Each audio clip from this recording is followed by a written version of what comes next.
Hey everyone, in this video we are going to complete oceanography. This is part 2 of oceanography. अगर तुमने part 1 नहीं देखा है तो जाओ पहले पार्ट 1 देख के आओ, क्योंकि पार्ट 1 के कुछ कॉन्सेप्ट हैं जो कि इस सेकंड पार्ट में यूज होंगे. And we are going to complete PYQs as well. So ये वाली वीडियो थोड़ी लंबी होने वाली है, बट ये वाली वीडियो बहुत इंपॉर्टेंट होने वाली है. Okay, so let's start. We will be starting with waves, then tides, then currents. Okay, तो waves क्या होती हैं? Waves, they are the energies. They are not the water that moves. It is the energy that passes through water.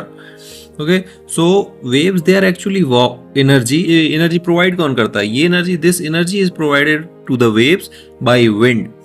So waves are generated when wind flows over the ocean, and due to the friction between the water surface and the wind, the waves are generated. So waves are the energy, and it is not the water that moves, it is the energy that passes through the water. Clear है? ठीक है, आगे देखो. कुछ fact होते हैं कि wave movement जो होती है it do not affect deep water. दूसरी चीज कि स्टीप वेव्स जो होती हैं they are fairly young ones, and the slow and steady waves जो होती हैं they are from far away places. Clear है? एंड वेव हाइट जो होती है it depend on the strength of the wind. Strength of the wind से यहाँ पे मतलब है स्पीड ऑफ द विंड. जितनी ज्यादा स्पीड होगी विंड की उतनी ज्यादा उसकी स्ट्रेंथ होगी. ठीक है. अब अगर कभी वेव के बारे में पढ़ रहे हैं तो इन चीजों के बारे में पता होना चाहिए. अब ये क्या होती है? एम्पलीट्यूड क्या होता है, वेवलेंथ क्या होती है, फ्रिक्वेंसी क्या होती है, टाइम पीरियड, इसके बारे में देखते हैं. पहले ये वाले देख लो, इस डायग्राम को समझ लो. इस डायग्राम में है क्या? जब विंड चलती है, यहाँ पे ओशन सरफेस होता है, तो विंड जब चलती है तो विंड और ओशन सरफेस के बीच के जो फ्रिक्शन होता है उसकी वजह से अपवेलिंग डाउन वेलिंग इस टाइप से होता है, और यही जो होती है यही वेव मोशन कहलाती है. ठीक है. अभी एम्पलीट्यूड, वेवलेंथ, इनके बारे में समझ लेते हैं. देखो ये वाले में फिर से समझते हैं इसको. देखो जैसे कंसीडर करो कि ये वेव है, तो इसमें ये कहलाते हैं, जो ऊपर वाले पोर्शन होगा ये क्रस्ट कहलाएंगे, ये नीचे वाले जो पोर्शन होते हैं ये ट्रफ कहलाते हैं. तो दो कंसेक्यूटिव क्रस्ट या फिर दो कंसेक्यूटिव ट्रफ के बीच का जो डिस्टेंस होता है ये वेवलेंथ कहलाता है. ठीक है, ये वेवलेंथ कहलाता है. और किसी भी क्रस्ट या फिर ट्रफ का जो मैक्सिमम पॉइंट से जो मीन पॉइंट से तक का डिस्टेंस होता है, this is the maximum distance, इसे कहते हैं एम्पलीट्यूड. क्लियर है? वेवलेंथ क्या होती है, एम्पलीट्यूड क्या होती है. अब फ्रीक्वेंसी क्या होती है? तो फ्रीक्वेंसी क्या होती है? फ्रीक्वेंसी होती है कि किसी एक पार्टिकुलर पॉइंट से एक सेकंड में कितनी वेव्स पास हो रही हैं. वेव मतलब पूरी एक वेव साइकिल. देखो ये डायग्राम थोड़ा मैसी हो गया, नया डायग्राम बनाते हैं. तो वेव की एक साइकिल कहलाती है, स्टार्टिंग यहां से हो गई, एक क्रेस्ट और एक ट्रफ, तो यहां से लेके यहां तक ये कहलाएगी एक साइकिल. तो एक पर्टिकुलर पॉइंट से 1 सेकेंड में कितनी वेव साइकिल्स पास हो पा रही हैं ये कहलाती है फ्रीक्वेंसी. और एक सेकेंड और कितना टाइम लगता है एक वेव साइकिल को कंप्लीट होने में ये कहलाता है उसका टाइम पीरियड. ठीक है. तो ये था वेव के बारे में. अभी बाकी वेव स्पीड वगैरह तो पता ही है. तो वेव के लिए केवल इतना ही पढ़ना जरूरी है, और इतने से ही अगर क्वेश्चन आएगा तो एग्जाम में इसी आएगा. अभी तक वेव से वैसे कभी भी कोई भी PYQ आया नहीं है, बट फिर भी आ सकता है. टाइड से आए हैं इसलिए टाइड में थोड़ी ज्यादा ध्यान देंगे. तो टाइड क्या होती है? तो टाइड होती है it is the periodical rise and fall of the sea level. Tides are the periodical rise and fall of the sea level. अब इसके कॉजेज क्या होते हैं? फर्स्ट कॉज होता है gravitational force of moon, gravitational force of sun and gravitational force of earth as well. तो gravitational force of sun, gravitational force of moon and gravitational force of earth. अब अर्थ का कैसे काम आता है? अर्थ का ऐसे काम आता है कि जब ग्रेविटेशनल फोर्स सन और मून का काम करता है तो वाटर इस तरह से उठ जाता है. तो जो यहाँ पे क्या हो जाती है, यहाँ पे जो रहती है हाइट इंक्रीज हो जाती है, यहाँ पर हाइट डिक्रीज हो जाती है. तो अगर अर्थ का ग्रेविटेशन नहीं होगा तो ये हाइट कभी डिक्रीज दोबारा नॉर्मल हो ही नहीं पाएगी. इसलिए तीनों ग्रेविटेशन काम करते हैं, gravity of moon, gravity of sun as well as the gravity of earth. ठीक है. Now what are the main causes? First main cause तो समझ लिया कि सन और मून का ग्रेविटेशनल फोर्स. एंड जो सेकेंड फोर्स है जो कि सेंट्रीफ्यूगल फोर्स होता है, जो अर्थ के जो ग्रेविटेशनल फोर्स सन और मून का लग रहा है उसको काउंटर बैलेंस करने के लिए जो अर्थ लगाती है वो कहलाता है सेंट्रीफ्यूगल फोर्स. और इसकी वजह से हाई टाइड्स और लो टाइड्स बनती हैं। ठीक है, केवल दो कॉजेज हैं, सन और मून का ग्रेविटेशनल फोर्स और एक सेंट्रीफ्यूगल फोर्स। अब इसमें सन और मून के ग्रेविटेशनल फोर्स के साथ अर्थ का ग्रेविटेशनल फोर्स भी शामिल होगा। ठीक है, और सेंट्रीफ्यूगल फोर्स, ये दो ही रीजन है। देखो इससे ये हो गई मून, ये हो गया सन। यहाँ मून का ग्रेविटेशन फोर्स लग रहा है, यहाँ पे सन का ग्रेविटेशन फोर्स लग रहा है, तो वाटर यहाँ पे खिंच गए, यहाँ पे अट्रैक्ट हो गया इस तरफ, यहाँ इस साइड अट्रैक्ट हो गया, तो यहाँ पे हाई टाइड बनेगी, और जहां पर वाटर लेवल कम है ये कहलाएगी लो टाइड वाला एरिया। तो it is periodical rise and fall of the sea level, जो कि इसकी फ्रीक्वेंसी भी अलग अलग होती है, कभी डायर्नल होता है, कभी सिंगल डे में 2 बार हो जाता है, तो इसकी अलग अलग फ्रीक्वेंसी भी होती है। अब टाइप्स देख लेते हैं। इस टाइप से एक बार क्वेश्चन बना था, स्प्रिंग टाइड और नीप टाइड। नीप टाइड से क्वेश्चन आया था, इसलिए दोनों टाइड्स के बारे में पता होना चाहिए। स्प्रिंग टाइड क्या होती है? स्प्रिंग टाइड मतलब कि हाई टाइड आएगी, ज्यादा बड़ी हाई टाइड आएगी, और नीप टाइड क्या होती है? जिसमें हाई टाइड कम आएगी। ठीक है, तो स्प्रिंग टाइड ऐसा समझ लो कि बहुत ज्यादा आई जाएगी, और नीप टाइड ऐसा समझ लो कि कम जाएगी। ठीक है, नॉर्मल से कम। तो अब ये कब कब होती है ये याद रखना ज्यादा जरूरी है। तो स्प्रिंग टाइड कब होती है? Full moon day and new moon day पे। ठीक है, और नीप टाइड कब होती है? हाफ मून डे पे। अब हाफ मून डे पे क्यों होती है? क्योंकि इस टाइम पे सन और मून जो रहते हैं राइट एंगल पे रहते हैं। पता होना चाहिए कि जब हाफ मून डे होगा तो उस टाइम क्या होते हैं? सन और मून राइट एंगल पे होंगे। जब राइट एंगल पे होंगे तो जब एक दूसरे के राइट एंगल में होंगे तो एक दूसरे का ग्रेविटेशनल फोर्स को वो कैंसिल आउट कर देंगे, जिसकी वजह से हाफ मून डे में जो नॉर्मल हाइट रहती है उससे 20% लेस रहती है हाई टाइड की हाइट। क्लियर है नीप टाइड में? और स्प्रिंग टाइड में क्या होता है? स्प्रिंग टाइड में they are parallel to each other, parallel और they are on the same line to each other, जिसकी वजह से कंबाइंड फोर्स लगता है। कंबाइंड फोर्स की लगने की वजह से उसकी ग्रेविटेशनल फोर्स भी ज्यादा लगता है, जिसकी वजह से हाई टाइड की जो हाइट रहती है वो 20% मोर रहती है नॉर्मल हाइट से। और नीप टाइड में क्या होता है? नीप टाइड में सन और मून राइट एंगल में रहते हैं, जिसकी वजह से उनका ग्रेविटेशन फोर्स जो है एक दूसरे को कैंसिल आउट कर देता है। अब जब कैंसिल आउट कर देता है तो क्या होगा कि जब कैंसिल आउट कर देगा तो ग्रेविटेशनल फोर्स कम लगेगा, तो उसकी जो टाइड्स की हाइट है वो कम रहेगी। तो नीप टाइड मतलब कम हाइट होगी, और स्प्रिंग टाइड मतलब ज्यादा हाइट होगी। क्लियर है?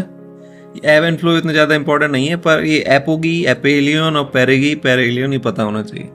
एपोगी और एपेलियन मतलब फार्दरस्ट पॉइंट, और पेरिगी और पेरिहिलियन मतलब क्लोजर पॉइंट। जब तो एपोगी और पेरिगी मून के उसमें देखे जाते हैं कि एपोगी जब मून अर्थ से दूर रहता है, और पेरिगी जब मून अर्थ के पास रहता है। एपेहिलियन जब सन, एपेहिलियन और पेरिहिलियन सन से देखे जाते हैं, तो जब सन अर्थ के पास रहेगा तो वो एपेहिलियन कहलाएगा, और जब सन अर्थ से दूर रहेगा, जब अर्थ के पास रहेगा तो पेरिहिलियन, और जब दूर रहेगा तो एपेहिलियन। क्लियर है? ओके, अब कुछ PYQs देख लेते हैं, क्योंकि यहाँ पे टाइड का टॉपिक पढ़ा, तो टाइड के PYQ देख लेते हैं जो कि टाइड टॉपिक से रिलेटेड आए थे। पहला क्वेश्चन क्या था? ये 2000 में आया था कि tide are of great help in navigation and fishing. अब ये कैसे होता है? देखो, तो नेविगेशन एंड फिशिंग में काम आती है? हाँ जरूर आती है, बिल्कुल आती है। क्यों? क्योंकि जब हाई टाइड रहती है तो जब लो टाइड रहती है, लो टाइड समझ लो कि जब लो टाइड रहती है तो जो फिशरमैन्स होते हैं ये सी में चले जाते हैं, और जब हाई टाइड आती है तो वो वाटर साइड ज्यादा हो जाता है तो वो उसकी मदद से वापस आ जाते हैं। तो नेविगेशन और फिशिंग में काम आती है। High tide enable big ship to enter और लीव हार्बर। हाँ बिल्कुल सही है, क्योंकि जब हाई टाइड रहेगी तो हार्बर जहाँ पर सैंड आ जाती है या फिर कोस्ट जो कॉन्टिनेंटल शेल्फ है वो उसकी हाइट ज़्यादा, उसकी जो डेप्थ रहती है वो ज़्यादा नहीं रहती है, इसकी वजह से क्या रहता है वहाँ पे बड़ी शिप्स नहीं आ पाती। पर जब हाई टाइड आती है तो हाई टाइड में क्या होती है वहाँ पे वाटर की क्वांटिटी बढ़ जाती है, वाटर की डेप्थ बढ़ जाती है, जिसकी वजह से बिग शिप्स भी आ सकती हैं। तो फर्स्ट भी सही है, सेकेंड भी सही है। थर्ड देखते हैं, tide prevents siltation in the harbours. ये भी बिल्कुल सही है। क्यों? क्योंकि जब टाइड आएंगी तो रेगुलर इनफ्लो एंड आउटफ्लो बना रहेगा, जिसकी वजह से सिल्टेशन नहीं होगा। ये भी सही है। अब आते हैं फोर्थ ऑप्शन, तो Kandla and Diamond Harbour they are the tidal port. अब ये बेसिक नॉलेज वाला क्वेश्चन है जो कि पता होना चाहिए। कंडला पोर्ट कहाँ है? गुजरात में। और डायमंड हार्बर कहाँ पे? कोलकाता में। तो ये दोनों हार्बर पोर्ट है। तो फर्स्ट, सेकेंड, थर्ड, फोर्थ चारों ही सही है। ठीक है, इसलिए डी ऑप्शन करेक्ट हो जाएगा। नेक्स्ट आते हैं, टाइड टाइड्स अगर in ocean and sea due to which of the following, इसके बारे में अभी बताया था कि किसकी वजह से होती है, gravitation force of the sun सही है, gravitation force of the moon सही है, और gravitation force of the earth ये भी सही है। तो gravitation force of sun, gravitation force of moon, gravitation force of earth, तो तीनों ही सही है, तो डी करेक्ट आंसर हो जाएगा। फिर आते हैं 2001 का एक क्वेश्चन आया था कि ये देखो नीप टाइड, जो हम कह रहे थे कि नीप टाइड इंपॉर्टेंट टॉपिक है इसलिए इसको अच्छे से एक बार रिवाइज कर लेना। तो नीप टाइड में क्या होता है, during neap tide, it is an assertion reason question. तो नीप टाइड में क्या है, during neap tide high tide is lower and low tide is higher than usual. ठीक है, नीप टाइड का पता है कि उसमें कम होती है हाई टाइड की, तो एजर्शन तो सही है। अब रीजन देख लेते हैं। तो the neap tide unlike the spring tide occur on new moon instead of full moon. अब ये गलत है, क्योंकि नीप टाइड कब होती है, जब हाफ मून होता है। तो रीजन हमारा गलत है पर एजर्शन सही है, इसकी वजह से सी आंसर हो जाएगा। A is true but R is false. ठीक है, ओके। तो ये दो हमारे टॉपिक निपट गए, कौन कौन से, वेव्स निपट गया और टाइड्स निपट गई। अब बचा क्या, ओशियन करेंट्स बचा। अब ये वाला इंपॉर्टेंट टॉपिक है ओशियन करंट, तो इसको अच्छे से समझना। तो ओशियन करेंट्स क्या होते हैं, ओशियन करेंट्स दे आर, ऐसा समझ लो कि जैसे रिवर होती है, जैसे रिवर यहाँ से वहां घूमती है, उसी तरह ओशियन का जो पूरा वाटर होता है, जो डीप वाटर तक, पूरे डीप ओशियन तक रहता है, पूरा वाटर पूरे अर्थ में यहाँ से वहां घूमता है, उसको कहते हैं करेंट्स। तो वेव्स हो गई जो सरफेस फेनोमेना होता है, टाइड्स हो गई जो सन और मून की ग्रेविटेशन फोर्स की वजह से होती हैं, और जो ओशियन करेंट्स होते हैं दे आर लाइक, ये जब पूरा वाटर ये पूरे अर्थ के सरफेस में घूमता है वो कहलाते हैं ओशियन करेंट्स। अब ओशियन करेंट्स इस वाले डायग्राम से समझ में आ रहा होगा, पूरे ओशियन करेंट्स होते हैं। अब ये इंडियन ओशियन के ओशियन करेंट्स है। अब हर ओशियन के ओशियन करेंट्स का जो पूरा क्या कह सकते हैं सीक्वेंस है या फिर जो मूवमेंट है वो अलग अलग समझनी पड़ती है। इन सबके नेम याद रखने पड़ेंगे, कौन सा कोल्ड वाटर करंट है, कौन सा वार्म वाटर करंट है, ये सब याद रखना पड़ेगा। ठीक है, तो एक एक ओशियन करके समझेंगे। ये इंडियन ओशियन हो गया, पैसिफिक ओशियन हो गया और ये अटलांटिक ओशियन हो गया। ठीक है, तीनों ओशियन अलग अलग समझते हैं। पर उससे पहले कुछ फोर्सेस देख लेते हैं जो कि करेंट्स को इन्फ्लुएंस करते हैं। अब कौन कौन से फोर्सेस इन्फ्लुएंस करते हैं, एक तो देखो heating of bye solar energy, sorry. तो हीटिंग बाय सोलर एनर्जी से क्या मतलब है कि हीटिंग बाय सोलर एनर्जी की जो अर्थ है, अर्थ में equator 0 degree, 23.5 degree tropic of Cancer, 23.5 degree south tropic of Capricorn, ये होता है ट्रॉपिक एरिया, ट्रॉपिक जोन। तो यहाँ पे क्या होती है, सन की रेज डायरेक्ट आती है, जिसकी वजह से ये वाला एरिया ज़्यादा हीट होगा, जिसकी वजह से यहाँ का जो वाटर है वो एक्सपेंड होगा। तो ऐसा देखा जाता है कि जो इक्वेटर वाले एरिया में यहाँ पर 8 सेंटीमीटर जो ओशियन लेवल की हाइट है वो ज़्यादा रहती है as compare to polar area.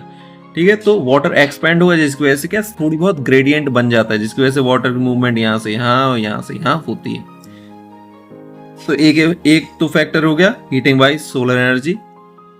दूसरा आता है विंड। अब विंड जनरेट होती है, तो विंड जो होती है ज्यादातर काम करती है कहाँ पर, सरफेस वाले एरिया में। और सरफेस में कहाँ, जहाँ पे लैंड के पास होंगी, क्योंकि ये विंड क्या चलती है, लैंड ब्रीज और सी ब्रीज के बारे में पिछले वाले में पढ़ाया था, लैंड ब्रीज और सी ब्रीज के बारे में। तो लैंड ब्रीज और सी ब्रीज जो होती है ये इफेक्ट करती हैं ओशियन के वाटर की मूवमेंट को। फिर उसके बाद आते हैं कोरियोलिस फोर्स। तो कोरियोलिस फोर्स क्या होता है, Coriolis force is the force due to the rotation of the earth. Earth कैसी रोटेट करती, earth west to east rotate करती है, तो इस वेस्ट टू ईस्ट रोटेशन की वजह से जो फोर्स लगता है वो कहलाता है कोरियोलिस फोर्स। अब कोरियोलिस फोर्स का इफेक्ट क्या रहता है, कोरियोलिस फोर्स की वजह से, एक सेकंड ये वाला डायग्राम हटाएं दो। तो कोरियोलिस फोर्स की वजह से क्या हो जाता है, कोरियोलिस फोर्स जब लगता है नॉर्दर्न हेमिस्फीयर में तो विंड्स राइट साइड को मूव होने लगती हैं और सदर्न हेमिस्फीयर में लेफ्ट साइड को मूव होने लगती है। बस इतना याद रखना कि नॉर्थ साइड में, नॉर्दर्न हेमिस्फीयर में राइट साइड को और सदर्न हेमिस्फीयर में लेफ्ट साइड। ठीक है, अब आगे देखते हैं। ये हो गया salinity of the ocean. Salinity of the ocean का समझ लो कि सैलिनिटी का क्या रहता है कि सैलिनिटी हायर, जहाँ पे जितनी ज़्यादा सैलिनिटी होगी उतना ज़्यादा डेंसर वाटर होगा, और डेंसिटी ज़्यादा होगी तो higher density water lower density water की तरफ मूव करता है। और ये configuration of coast line, this is the most important factor when it comes to the movement of the current, क्योंकि इसी कन्फिगुरेशन ऑफ कोस्ट लाइन की वजह से हर एक ओशियन का जो सिस्टम है, जो हर एक ओशियन का करंट का मूवमेंट है वो अलग अलग है। किसकी वजह से? कन्फिगरेशन ऑफ कोस्ट लाइन की वजह से। अब ये कैसे इफेक्ट करता है इसके बारे में समझते हैं अभी। उसके पहले पर कुछ फैक्ट पढ़ लेते हैं। देखो, पहला फैक्ट ये है कि सरफेस करंट जो होते हैं केवल 10% होते हैं, और जो डीप करंट होते हैं वो 90% होते हैं। तो जो majority of the ocean water है वो डीप करंट्स ही बनाते हैं। Current is faster at the surface but slower at the depth, obvious सी बात है। Strength of the current is refer to the speed of the current. The faster the current is, the stronger the current is considered. ठीक है, बाकी ये जो 2 point है, इन 2 point को याद करने की जरूरत नहीं है, ये केवल लिख दिए थे। इन 2 पॉइंट को केवल अभी जब करंट्स के बारे में समझाऊंगा मैं, तब ये 2 पॉइंट्स हैं, इनको पढ़ने की जरूरत नहीं पड़ेगी, वो अपने आप ही समझ में आ जाएगा। ठीक है, ठीक है, तो करंट्स को स्टार्ट करते हैं। ओके, तो अटलांटिक ओशियन करंट्स से स्टार्ट करेंगे। तो ये एक लाइट डायग्राम है ऐसे ही, इससे अटलांटिक ओशियन, ये अटलांटिक ओशियन का डायग्राम है, इससे अटलांटिक ओशियन के सारे करंट्स के बारे में समझते हैं।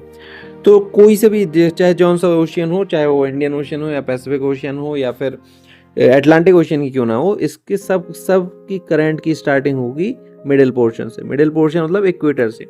2 लाइंस जाएंगे यहाँ पे, एक होती है north equatorial current, 2 equatorial currents होते हैं, एक north equatorial current and south equatorial current. अब साउथ इक्वेटोरियल करंट का देखो, तो साउथ इक्वेटोरियल करंट और नॉर्थ इक्वेटोरियल करंट यहाँ पर जो साउथ अमेरिका का जो ब्राजील वाला पोर्शन है, इसमें ये जो साउथ अमेरिका का ब्राजील वाला पोर्शन है, ये उसकी मूवमेंट को ऑब्स्ट्रक्ट करता है, जिसकी वजह से नॉर्थ इक्वेटोरियल करंट है ये अमेरिका की तरफ को मुड़ जाता है, और साउथ इक्वेटोरियल करंट ये ब्राजील की तरफ को मुड़ जाता है। तो यहाँ पे से जब साउथ इक्वेटोरियल करंट मुड़ता है तो ये बना लेता है ब्राजीलियन करंट, और ये बन जाता है यहाँ पर गल्फ करंट, गल्फ स्ट्रीम। ठीक है, यहाँ पर कुछ आइलैंड भी पाए जाते हैं, तो ये 2 पोर्शन में बढ़ जाता है, एक यहाँ से ऐसा और एक यहाँ से ऐसा।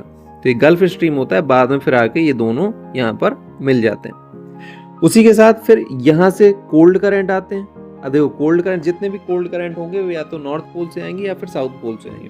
तो नॉर्थ पोल से आया करते हैं, तो इस वाले का नाम रहता है लैब्राडोर करंट। ठीक है, तो ये गल्फ स्ट्रीम और लैब्राडोर करंट यहाँ पर मिलते हैं कनाडा के यहाँ पर न्यू फाउंड आइलैंड के पास।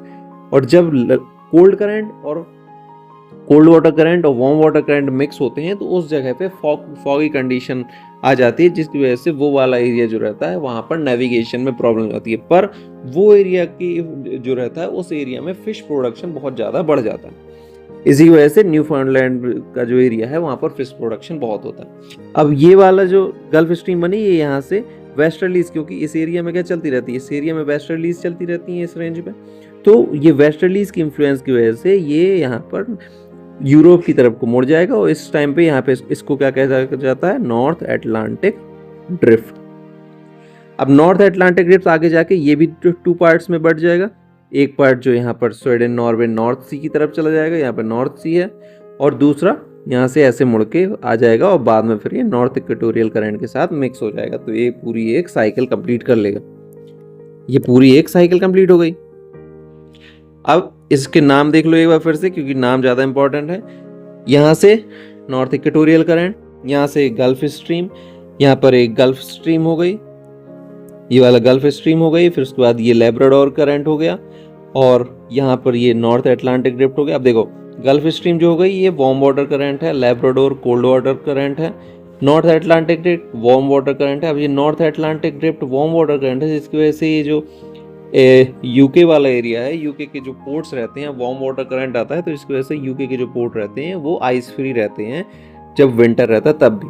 उसके बाद फिर ये नॉर्थ अटलांटिक ड्रिफ्ट है, ये नॉर्थ में भी चला जाता है और यहाँ पर ऐसे मुड़ भी जाता है। और ये जो वेस्ट कोस्ट वाला, यूरोप के वेस्ट कोस्ट वाला पोर्शन है, इसे कहते हैं कैनरी करंट। क्या कहते हैं? Canary current. ठीक है, क्लियर है? North Atlantic, north equatorial current, gulf stream, north Atlantic drift, Labrador current जो कि कोल्ड वाटर करंट है, और कैनरी करंट। ठीक है, अब साउदर्न हेमिस्फीयर में देखते हैं। तो साउथ इक्वेटोरियल करंट जो है ये ब्राजील के यहाँ से ऐसे मुड़ के निकल जाता है, ये यहाँ पे इसका नाम रहता है ब्राजीलियन करंट। ठीक है, फिर ये भी वेस्टर्लीज के इन्फ्लुएंस में आता है, तो वेस्ट विंड इधर यहाँ पे ये कहलाता है वेस्ट विंड ड्रिफ्ट। और यहाँ से एक साउथ, ये साउथ पोल से एक करंट आया करता है जिसे कहते हैं बेंगुएला करंट। क्या कहते हैं? ये लिख नहीं पा रहा है उसमें अच्छे से, बेंगुएला करंट कहलाता है, जो कि अफ्रीका के वेस्ट कोस्ट से आता है। अब ये कोल्ड वाटर करंट रहता है, कोल्ड वाटर करंट रहता है तो इसमें मॉइस्चर की कमी रहती है, जिसकी वजह से यहाँ पर जो डेजर्ट होते हैं जैसे कलाहारी डेजर्ट, नामीब डेजर्ट, तो ये बेंगुएला करंट के इन्फ्लुएंस की वजह से ही बनते हैं। और फिर बाद में ये भी जाके मिक्स हो जाता है किसके साथ, साउथ इक्वेटोरियल करंट के साथ, और ये अपनी सदर्न हेमिस्फीयर की भी साइकिल कंप्लीट कर देता है। तो नदर्न हेमिस्फीयर में क्या हो गया, north equatorial current, gulf stream जो कि वार्म वाटर करंट है, लेब्राडोर करंट जो हो गया कोल्ड वाटर करंट है, north Atlantic drift, canary current, और साउदर्न हेमिस्फीयर में क्या हो गया, south equatorial current, Brazilian current, west wind drift और बेंगुएला करंट जो कि कोल्ड वाटर करंट है, और बाद में ये मिक्स हो जाता है साउथ इक्वेटोरियल करंट के साथ और अपनी साइकिल कंप्लीट कर लेता है। ठीक है, तो क्लियर है, अटलांटिक ओशियन का क्लियर है। इस दो अटलांटिक ओशियन खत्म कर दिया हमने। अब अटलांटिक ओशियन जब खत्म कर दिया है तो अब स्टार्ट करते हैं पैसिफिक ओशियन। देखो पैसिफिक ओशियन में भी सेम चीज रहेगी, इसको इसी से समझा देते हैं। North equatorial current, south equatorial current. अब इसमें एक चीज एक्स्ट्रा आ जाती है कि नॉर्थ इक्वेटोरियल करंट और साउथ इक्वेटोरियल करंट जब यहाँ से इस जियोग्राफिकल कन्फिग्रेशन से टकराते हैं तो कुछ पोर्शन इसका इस साइड चला जाएगा और कुछ पोर्शन वापस चला जाएगा। इसी तरह नॉर्थ इक्वेटोरियल करंट का कुछ पोर्शन इस साइड चला जाएगा, कुछ वापस चला जाएगा। तो ये जो वापस जाने वाला पोर्शन है, this portion is known as counter equatorial current. अब ये दिस काउंटर इक्वेटोरियल करंट जब बाद में ज्यादा हो जाएगा तो this will flow through Peru through this western South American coast के साथ, west coast of South America के ये फ्लो होगा, और this will cause what is known as El Nino. Okay, so now you know how El Nino works. How El Nino works. ठीक है, तो counter equatorial current समझ में। अब काउंटर इक्वेटोरियल करंट किस चीज की वजह से होता है कि ये दोनों करंट्स यहाँ को फ्लो होते हैं। अब नॉर्दर्न हेमिस्फीयर का देख लेते हैं, फिर सदर्न हेमिस्फीयर का देखेंगे। तो नॉर्थ इक्वेटोरियल करंट जाएगा जापान के यहाँ से, जब जाएगा तो ये क्या कहलाता है, ये कहलाता है Kuroshio current.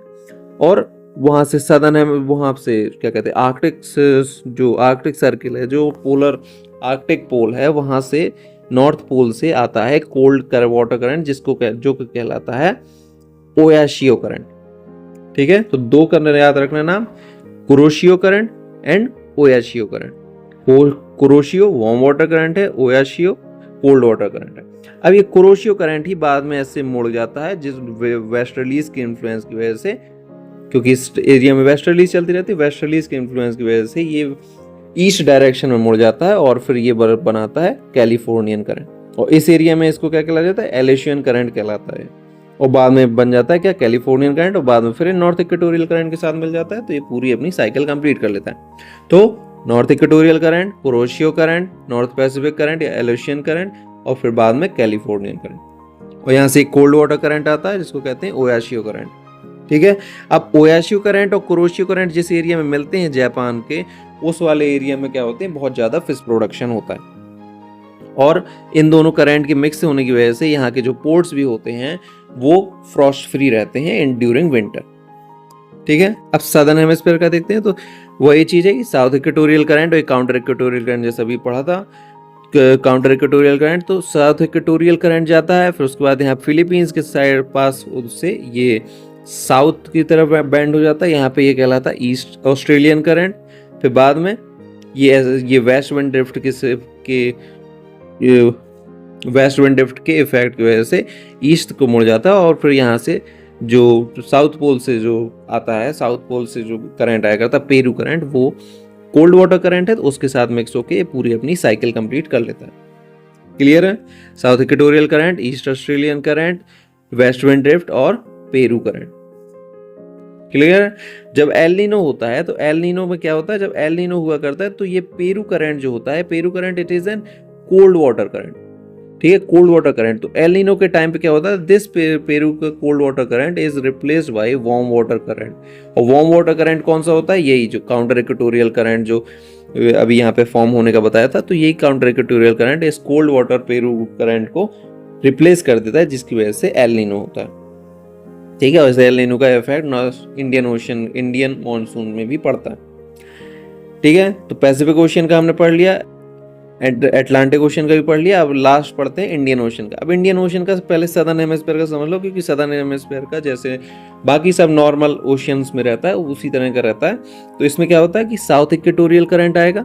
South equatorial current यहाँ पे मदागास्कर वाले एरिया में 2 पार्ट्स में डिवाइड हो जाता है, एक अगोलास करंट और दूसरा मोजाम्बिक करंट।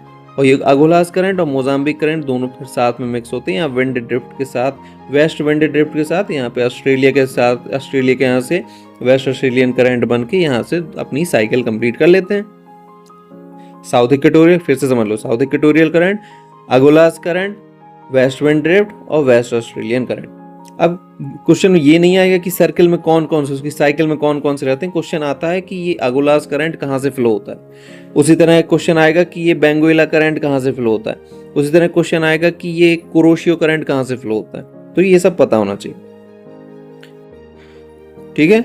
और नदर्न हेमिस्फीयर में जो रहता है, नदर्न हेमिस्फीयर में वही मूवमेंट फॉलो होती है जो इंडियन मॉनसून की होती है, कि गर्मियों के टाइम पे क्या आएगा, साउथ वेस्ट मॉनसून आएगा, और विंटर के टाइम पे क्या आएगा, विंटर के टाइम पे नॉर्थ ईस्ट विंड से चलने लगती हैं। तो जो पहले का रहेगा, जो समर के टाइम पे रहेगा, वो मूवमेंट ऐसी कुछ रहेगी, इस टाइप से इस साइड से आता रहेगा और इस साइड से रिटर्न होता रहेगा। और जो विंटर के टाइम पे हो जाएगी, ये वाली मूवमेंट बदल जाएगी, ये पूरी रिवर्स हो जाती है, ठीक है। This is known as Indian monsoon. और इस इंडियन मॉनसून की वजह से पूरे एक ओशियन का पूरा जो करंट की मूवमेंट है वो भी इसी की वजह से इस टाइप से ही हो जाती है, ठीक है। क्लियर है, ये बहुत इंपॉर्टेंट है। अगर अभी नहीं समझ में आया होगा तो फिर उसके बाद जब इंडियन मॉनसून के बारे में पूरा एक मैं अलग से डेडिकेटेड वीडियो बनाऊंगा तो उसमें फिर और अच्छे से समझाता हूँ। बट अभी इतना थोड़ी बहुत बेसिक आइडिया होना चाहिए। और बाकी ये सब चीज़ें तो समझ में आ ही गई होंगी कि अटलांटिक ओशियन करंट्स क्या होते हैं और पैसिफिक ओशियन करंट्स क्या होते हैं। Okay, now we are done with all the theory, and now only one thing that is remaining is the PYQs. Okay, so let's start with PYQs। अभी जल्दी से खत्म करते हैं। तो PYQs, रुको ये मार्क कैसे होगी, ठीक है। तो PYQs स्टार्ट करते हैं। फर्स्ट PYQ है कि which of the following is or are correct in inference or inferences from the isothermal map in the month of January।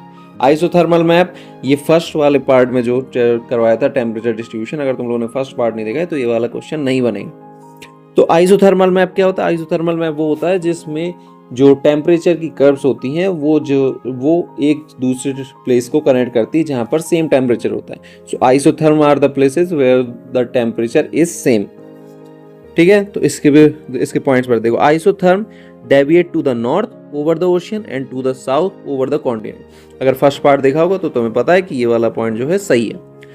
Presence of cold currents gulf stream north Atlantic. अब देखो यहीं से समझ में आ रहा है कि गल्फ स्ट्रीम को इसमें क्या कह रहे हैं, कोल्ड ओशियन करंट। पर गल्फ स्ट्रीम अभी हमने समझा कि अटलांटिक ओशियन का है, तो ये क्या है, अटलांटिक ओशियन का वार्म वाटर करंट है, तो ये सीधा सीधा गलत हो जाता। तो आंसर क्या हो गया हमारा, ए, 1 ओनली। ये कब का है, अभी 2024 का है, रिसेंट ही है। नेक्स्ट PYQ देखते हैं, इट वाज इन 2023 प्रीलिम्स। तो इसमें क्या है, the temperature contrast between continent and ocean is greater during the summer than in winter. अब और दूसरा स्टेटमेंट देखते हैं कि the specific heat of water is more than that of the land surface. ये वाला जो है ये बिल्कुल सही स्टेटमेंट है, क्योंकि वाटर की जो स्पेसिफिक हीट होती है वो ज़्यादा होती है, जिसकी वजह से वाटर जल्दी ठंडा और जल्दी गर्म नहीं होता है when compared with the land. तो जो सी ब्रीज और लैंड ब्रीज होती हैं ये भी इसी की वजह से फ्लो होती है, क्योंकि लैंड जो होती है वो जल्दी गर्म और जल्दी ठंडी हो जाती है, ठीक है। तो ये सेकंड स्टेटमेंट है, ये तो हमारा सही है। अब फर्स्ट स्टेटमेंट देखते हैं, तो temperature contrast between continent and the ocean is greater during the summer than in winter. तो ये वाला स्टेटमेंट गलत है। अगर पढ़ा होगा टेम्परेचर के बारे में तो सीधा सीधा ये रहता है कि जब विंटर रहता है तब टेम्परेचर कॉन्ट्रास्ट ज़्यादा रहता है लैंड और सी के बीच में, कॉन्टिनेंट एंड ओशन के बीच में, एज कम्पेयर टू समर। तो फर्स्ट वाला स्टेटमेंट हमारा जो है वो रॉन्ग है, सेकंड वाला स्टेटमेंट सही है। इसकी वजह से डी आंसर सही हो जाएगा, ठीक है। नेक्स्ट क्वेश्चन देखते हैं, with reference to the water on the planet earth consider the following statement.